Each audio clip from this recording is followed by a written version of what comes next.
So that's the 1930s building. Where it ties into this lobby building right here, we'll separate the two buildings, and it'll be a standalone building again. This building was built in the 1980s, and therefore it does not meet the historical requirements or fall in the historical registry.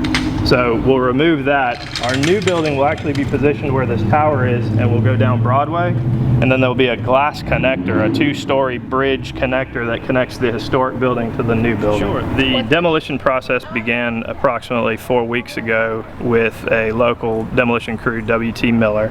They've come in and done selective demolition throughout the building. Another company, D.H. Griffin, has been brought on board to do the structural demolition, and they began last week.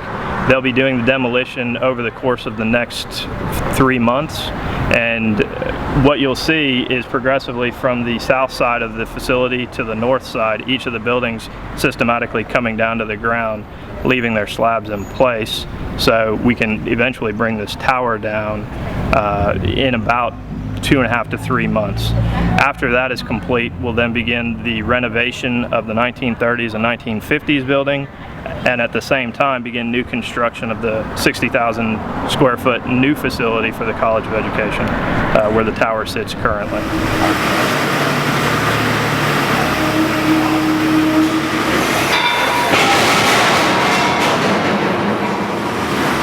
Right now we've got a 4-man crew working on the removal of a printing press that was installed sometime around 1960. The printing press has not been in use for over 20 years, however it was not very cost effective to remove it at the time when the Ledger-Enquirer purchased a new printing press. Now that we are putting a new facility in that place, we need space to put the mechanical equipment, and so the most reasonable place to put that equipment is in the basement of the building.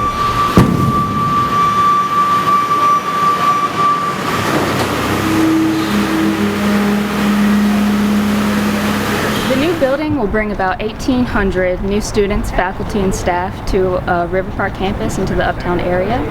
Our graduate students who take classes at night will really add to the area, make it more vibrant, and have a really exciting nightlife here in Uptown. A lot of these buildings in Uptown have been renovated, and I really think it adds a historic tradition to student life, but also a really modern, hip sort of student lifestyle. It'll not only mirror what's on the outside, but it'll actually be improved. We're going to take it back to the original construction colors, the original construction appearance, and so it'll look the same way it was built back in the 1930s.